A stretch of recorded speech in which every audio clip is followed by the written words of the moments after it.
দেশের বিভিন্ন জেলার উপর দিয়ে বয়ে যাচ্ছে মৃদু শৈত্যপ্রবাহ। উত্তরের জেলা পঞ্চগড়ে হাড় কাঁপানো শীত অনুভূত হচ্ছে। ভোর থেকে ঘন কুয়াশায় ঢেকে আছে চারপাশ। তীব্র শীতে দুর্ভোগে নিম্ন আয়ের মানুষ। সকাল 6টায় পঞ্চগড়ে সর্বনিম্ন তাপমাত্রা রেকর্ড হয়েছে 9.9 ডিগ্রি সেলসিয়াস। চুয়াডাঙ্গায় কমেনি শীতের তীব্রতা। শীত আর ঘন কুয়াশার কারণে প্রয়োজন ছাড়া ঘর থেকে বের হচ্ছেন না মানুষজন। শীতজনিত রোগে আক্রান্ত হচ্ছেন শিশু ও বয়স্করা। জেলায় সর্বনিম্ন তাপমাত্রা রেকর্ড হয়েছে 12.3 ডিগ্রি। ঠাকুরগাঁয় ঘন কুয়াশায় ঢাকা পড়ছে জনপদ। হিলিতে তাপমাত্রা বাড়লেও কমেনি শীত। গাইবান্ধায় মৃদু শৈত্যপ্রবাহ বয়ে যাচ্ছে। দিনের সূর্যের দেখা মিললেও তা কাজে আসছে না। এদিকে ঘন কুয়াশায় পাটুরিয়া, দৌলতিয়া ও আরিচা কাজিরহাট নৌ রুটে ফেরি চলাচল বন্ধ রয়েছে। এতে মাঝ নদীতে নোঙর করে আছে দুটি ফেরি।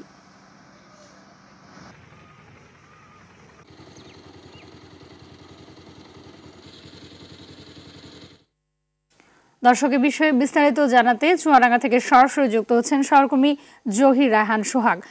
জহির, জানাবেন যে শীতে জনজীবনে কেমন প্রভাব পড়েছে এবং শীতজনিত রোগে হাসপাতালে রোগীর ভিড় কেমন দেখছেন?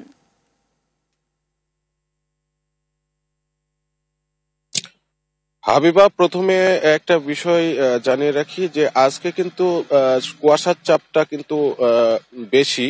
এই সকাল থেকে কিন্তু কুয়াশার চাপটা খুবই বেশি ছিল, এখনো আছে। তো এ কারণে কিন্তু সূর্যের দেখা মিলছে না, অর্থাৎ সূর্য কিন্তু এখন 10টা বাজার কাছাকাছি। এই মুহূর্তে কিন্তু সূর্য এখনো লুকোচুরি খেলছে। কুয়াশার যে চাপ সেটা ভেদ করে কিন্তু সূর্য উঁকি দিতে পারছে না।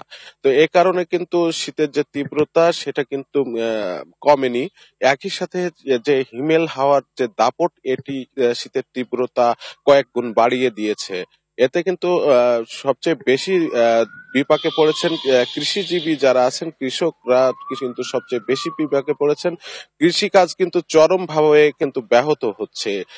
এখন বোরো আবাদের সময়, এই সময় কিন্তু ঠিক সময় মতো কাজে যেতে পারছেন না কৃষকরা। একটু বেলা হলে কিন্তু তারা কাজে যাচ্ছেন।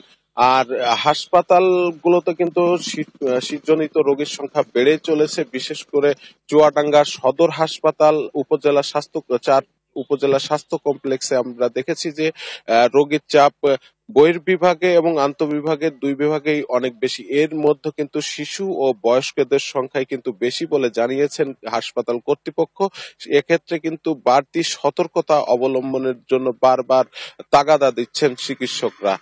আর শীতবস্ত্র বিতরণের তথ্য যদি একটু বলি, চুয়াডাঙ্গা জেলায় যে শীতবস্ত্র বিতরণ করা হচ্ছে সরকারি ও ব্যক্তিগত উদ্যোগে, তা কিন্তু প্রয়োজনের তুলনায় অপ্রতুল। তো এই ছিল চুয়াডাঙ্গা থেকে আমার কাছে শীতের সর্বশেষ। জি, ধন্যবাদ আপনাকে।